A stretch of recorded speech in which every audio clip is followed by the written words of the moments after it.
What's the fastest I learned why my grandmother labeled every single jar? I found out exactly why my grandmother labeled every single jar in her pantry at 11:43 p.m. on a Wednesday night, standing in her kitchen with a police officer, a broken mason jar at my feet, and my uncle's wife screaming that I was the one who'd been poisoning the family for months. The detective holding the evidence bag looked at me with that specific kind of pity that makes your stomach drop and said, "Son, we're going to need you to come down to the station." I remember thinking it was absurd because I'd only come over to water Graham's plants while she recovered from hip surgery. I'd been doing it for 3 weeks. I had a key. I had permission. And now I was being accused of attempted murder because I'd accidentally knocked over a jar of what I thought was just pickled beets. My grandmother Ruth had lived in the same house in suburban Cleveland for 53 years. Every surface, every drawer, every single container had a label. Not just the pantry jars, but everything. Medicine bottles had labels over the pharmacy labels. Tupperware had labels listing contents and dates. Even her jewelry box had tiny labels inside identifying which pieces came from whom. My whole life, I'd watched her mark everything with that ancient label maker that printed black letters on white tape, the kind you had to squeeze hard enough to leave indents in your palm. We used to joke about it. My dad called her the labeler. My aunt once bought her a fancy electronic label maker for Christmas, and Graham returned it the next day. She liked her old one just fine, she said. It worked. Why change it? I was 26, working as a systems analyst for a medical software company, living in an apartment 40 minutes away. When Graham fell and shattered her hip that October, the family divided up responsibilities. Dad took her to appointments. Aunt Lisa handled her bills and medications. Uncle David and his wife Stephanie said they'd check on her at the rehab facility. I volunteered for plant duty because it seemed easy, and I loved Graham's house. It smelled like vanilla and old books, and she always had those butter cookies in the tin that looked like the tin they came in.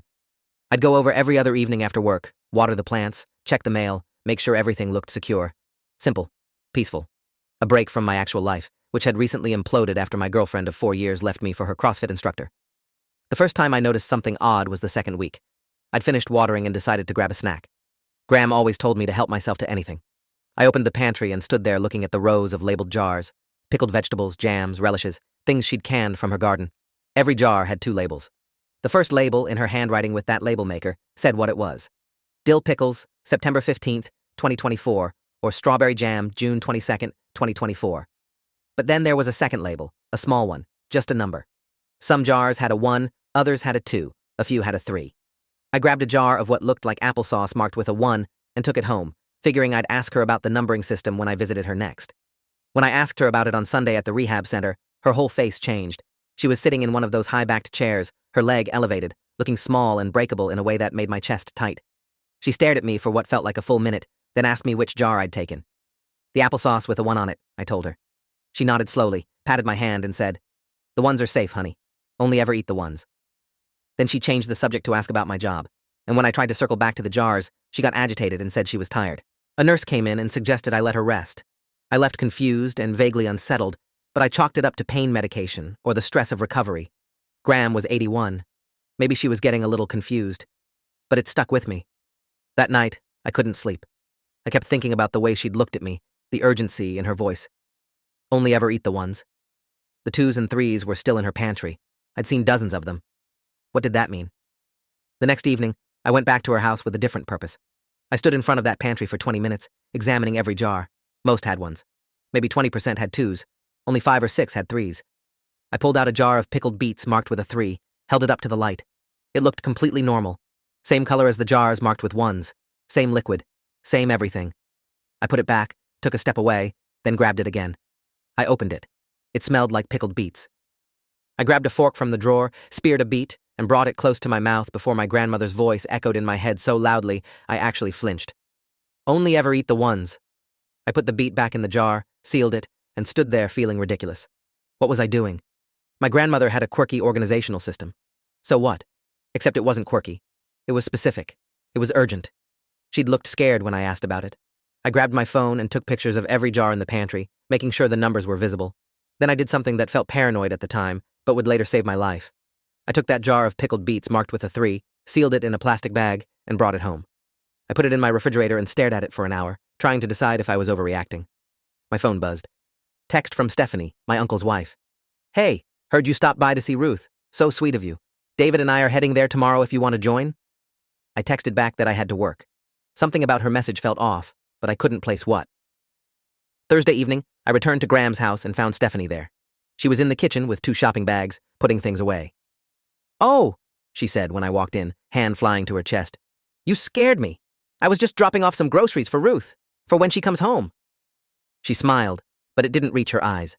I noticed she was sweating despite the house being cool. That's nice of you, I said, moving toward the pantry. She stepped sideways, blocking me. I already organized everything, she said quickly. Threw out some expired stuff. You know how Ruth is, she keeps things forever. My stomach flipped. You threw things out? From the pantry? Stephanie nodded, still smiling. Just a few old jars. They were from like 2 years ago. She gestured to a garbage bag by the door. I was just about to take it out. I moved before I could think about it, grabbing the garbage bag. Stephanie's smile vanished. What are you doing? She asked. Those are garbage. I opened the bag. Inside were at least 15 jars, all of them labeled with 3s, every single one. My hands started shaking as I pulled them out, lining them up on the counter. Pickled green beans, bread and butter pickles, tomato relish, peach preserves, all marked with 3s, all in perfect condition, none of them expired. Why would you throw these away? I asked. My voice came out harder than I intended.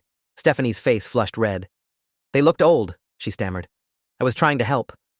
I looked her directly in the eyes. These are from this summer. They're fresher than half the stuff still in there. She grabbed her purse. You know what? I don't need this. I was doing something nice. If you want to keep Ruth's hoarding, fine. She was out the door before I could respond. I stood in that kitchen with 15 jars marked with 3s, and I knew. I didn't know what I knew, but I knew it was bad. I called my dad. He answered on the third ring, sounding distracted. I told him about the numbering system, about Graham's warning, about Stephanie throwing away all the 3s. There was a long silence. She's been through a lot, Dad finally said. The medication might be making her paranoid. I pressed. Dad, she was specific. She said only eat the ones, and Stephanie just tried to throw away every 3 in the house. Another pause. Maybe Stephanie thought she was helping, he said. Don't borrow trouble. But his voice had changed. He was using his careful voice, the one from when I was a kid, and he was trying to protect me from something. Dad, I said. What's going on? He sighed. Your uncle's been having money problems. Stephanie mentioned they might need to move in with Ruth for a while. Let me make some calls. Don't eat anything from those jars. Click. That night, I couldn't sleep again. I kept thinking about Graham labeling every single jar. For how long? Why? I pulled up my photos of the pantry and started making a list. 1s far outnumbered everything else. 2s were scattered throughout. 3s were all recent, all from this past summer and fall. I grabbed my laptop and started Googling poison in canned foods and immediately regretted it. The internet is a dark place at 2 in the morning when you're spiraling. But I learned that botulism was hard to detect visually, that small amounts of certain substances could be added to foods without changing taste or appearance, that home canning, if done wrong, could create the perfect environment for toxins. I slammed the laptop shut and told myself I was being insane. But then I remembered Stephanie's face when I grabbed that garbage bag, the sweat, the panic. You know what? I don't need this. Friday morning, I called in sick to work and drove straight to the rehab facility. Graham was in physical therapy, so I waited in her room, pacing. When they wheeled her back in, she looked exhausted. The therapist left, and I pulled a chair close. Graham, I said, I need you to tell me about the jars. She looked at me for a long moment, and her eyes filled with tears. Oh, honey, she whispered. I was hoping you wouldn't notice. My throat went tight. Graham, what's happening? She reached for my hand with fingers that felt like bird bones. Stephanie's been bringing me food, she said quietly. For about 6 months now. Says she makes too much, wants to share. Sweet potato casserole, pot roast, soup. And she's been so helpful, offering to can vegetables from my garden since my arthritis got bad. I felt cold spread through my chest. The 3s, I said. Those are the ones she made. Graham nodded. I started feeling sick after I'd eat them. Just a little bit at first. Nausea. Headaches. I thought I was getting old. Things weren't sitting right anymore. But then I noticed it only happened after I ate what she brought. So I started testing them. She looked away. I'd give small amounts to the stray cat that comes around. Not enough to hurt him, just a little taste. After the ones I made myself, he was fine. After Stephanie's, he got sick. Not dying sick, but sick enough. My voice came out as a whisper. You've been marking them. To keep track. Graham squeezed my hand. I didn't want to believe it. David's my son. I kept thinking maybe I was wrong, maybe it was coincidence. So I kept the jars, labeled them, watched the pattern. 1s are mine. 2s are store-bought things I know are safe. 3s are hers. The room felt like it was tilting. Graham, why? Why would she? But I knew. Money.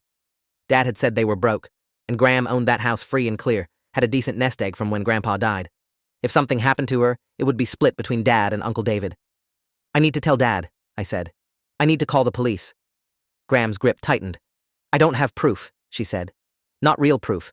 Just an old woman's paranoia and a sick cat. Who's going to believe me? David will say I'm confused. Stephanie will cry and say she was trying to help. They'll put me in a home and take everything anyway.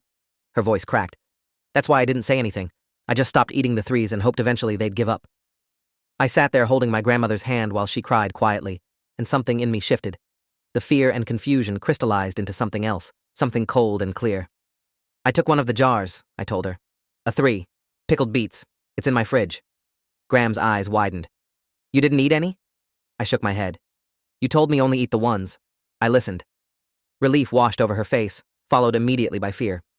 You need to throw it away. If Stephanie finds out... I stood up. No, I said. I'm getting it tested. There's a lab in Akron that does food safety testing. I looked it up this morning. They can check for contaminants, toxins, anything that shouldn't be there. Graham grabbed my arm. Honey, that will make them desperate. If they know we're onto them... I kissed her forehead. Then we move fast. How many relatives do you trust? Really trust? Over the next 3 hours I made calls. First to my dad, who listened in complete silence, and then said 5 words. I'll be there in 30. Then to my dad's best friend, Detective Frank Morales, who'd been in our family orbit for 25 years and had eaten Thanksgiving dinner at our house more times than I could count. Frank was 62, 3 years from retirement, with a face like a clenched fist and a reputation for hating exactly one thing: people who hurt the elderly. When I told him what we suspected, there was a pause, then, don't touch anything else. I'm making calls. Next, I called my cousin Laura, Uncle David's daughter from his first marriage. She'd been estranged from him for years after he chose Stephanie over his kids in the divorce. She was a nurse practitioner in Pittsburgh, whip-smart and vindictive as hell when provoked. She answered with, "This better be good." 5 minutes later, she said, "I'm driving up tonight. Don't do anything stupid before I get there." If you are enjoying this story already, please subscribe to see more stories like this. Dad arrived first, walking into Graham's room looking like he'd aged 10 years. He hugged her for a long time, and I heard him whisper, "I'm sorry, Mom. I'm so sorry." Then he turned to me with an expression I'd never seen before, something hard and purposeful that made me realize I'd only ever seen the gentle version of my father. "Where's the jar?" he asked. I told him. He nodded. "Detective Morales is meeting us at the house in 90 minutes with someone from the county health department. We're going to document everything before we submit anything for testing." He looked at Graham. "Mom, I need you to write down everything. Every time you felt sick, what you ate before, dates if you remember them. Every time Stephanie brought you food, every jar you marked as a 3. Can you do that?" Graham was already reaching for the notebook on her bedside table. We left her there with a nurse we trusted. Dad had made calls, pulled strings, ensured someone would be with her every moment until this was over. As we drove to her house, Dad's hands were white-knuckled on the steering wheel. "She tried to kill my mother," he said quietly. "Over money. Over a house." His voice broke. "She made casseroles and smiled and offered to help, and she was poisoning her." I didn't know what to say. What do you say when your family splits open like this? When the people at Sunday dinner turn out to be monsters? We rode the rest of the way in silence. Detective Morales was waiting in the driveway with a woman who introduced herself as Dr. Patricia Vance, epidemiologist with the county health department. She was maybe 50, with gray-streaked hair and a bun, and the kind of calm competence that made you trust her immediately.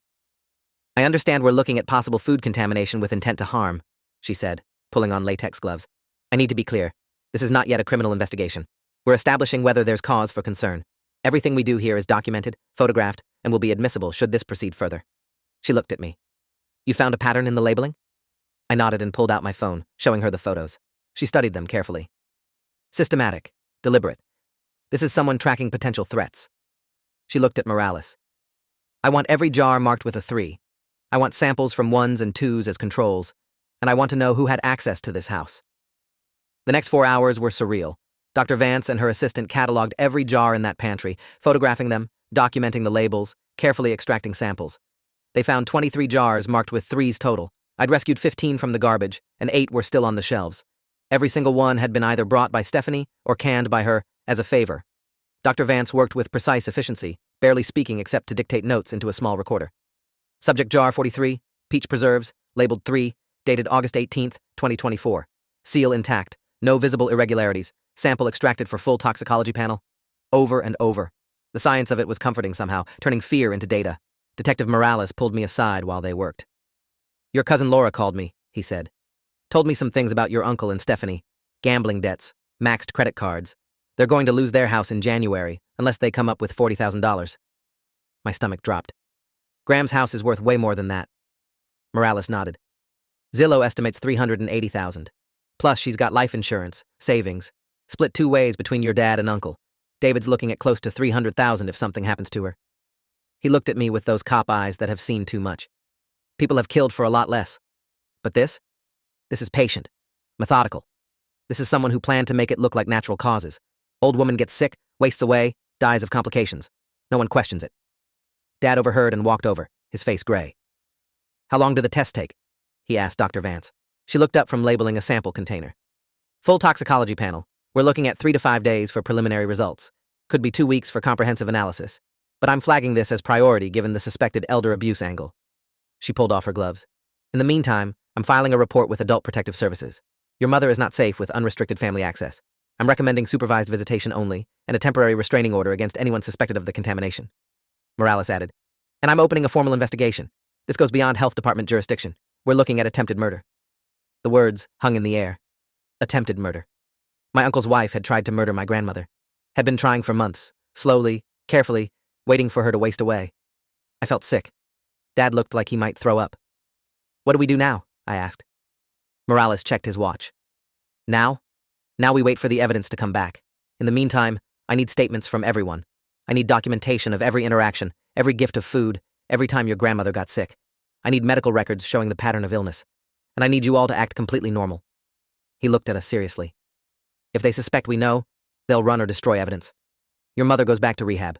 You go back to work. We play this quiet until we have something solid. But Stephanie didn't give us the chance to play quiet.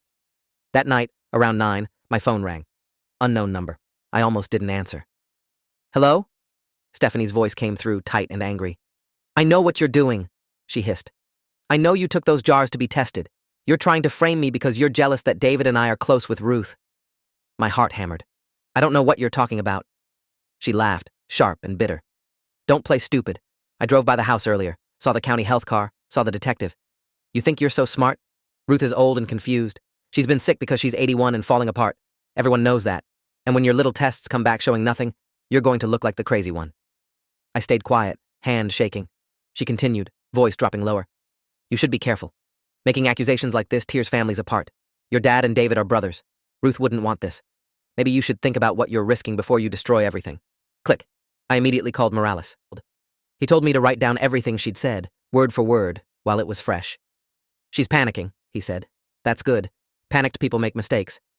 Then he added, but she's also right to be worried. These tests might not show anything actionable.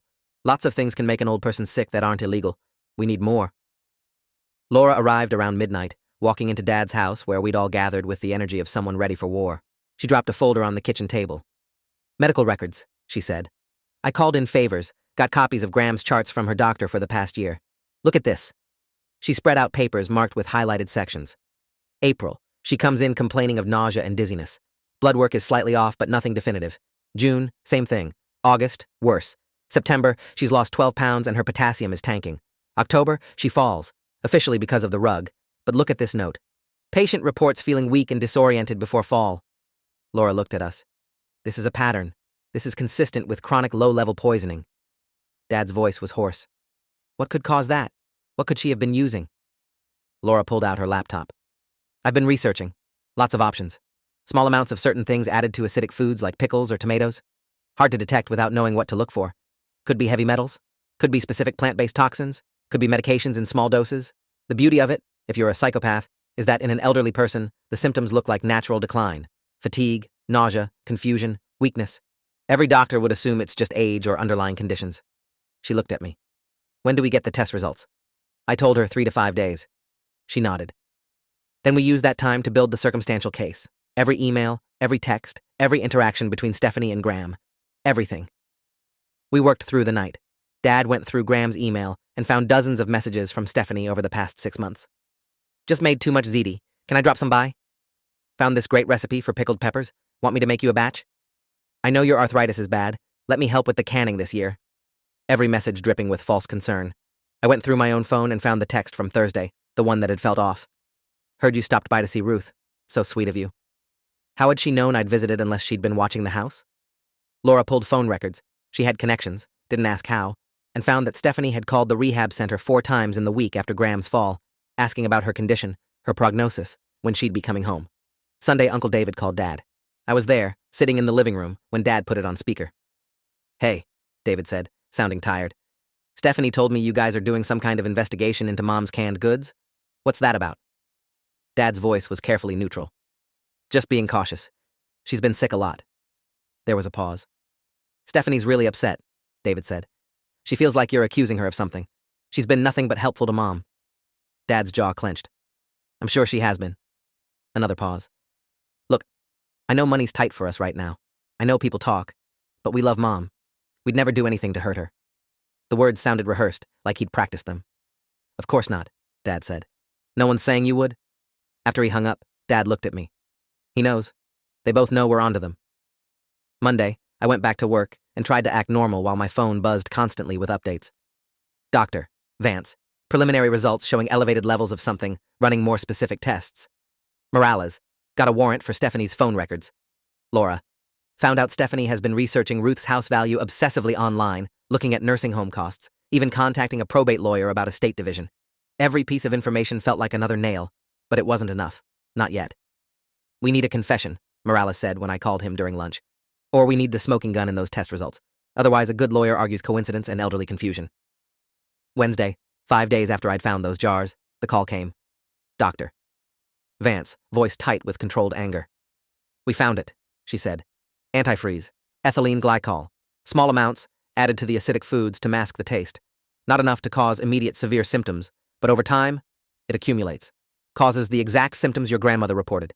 And it's in every single jar marked with a 3, not in any of the 1s or 2s. My hands went numb.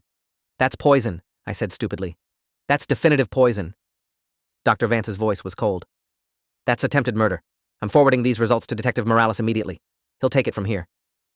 Things moved fast after that. Morales got a warrant. Thursday morning, they raided Uncle David and Stephanie's house and found a half-empty jug of antifreeze in the garage. Not unusual for a household, except it had traces of tomato sauce on the exterior. They found Stephanie's computer with search history. How much antifreeze is lethal? Slow poisoning symptoms. Contesting a will in Ohio. Can adult children override power of attorney? They found handwritten notes calculating how much Stephanie and David would inherit. They found emails to a real estate agent about listing Graham's house once the current situation resolves. They found everything. Stephanie was arrested Thursday afternoon. I wasn't there, but Morales told me she screamed the whole way to the station, claimed she was being framed, claimed we'd planted evidence, claimed Graham was senile and vindictive. They charged her with attempted murder, elder abuse, and half a dozen other counts. Uncle David claimed he knew nothing, but they found texts between him and Stephanie discussing when this is all over. He was charged as an accessory.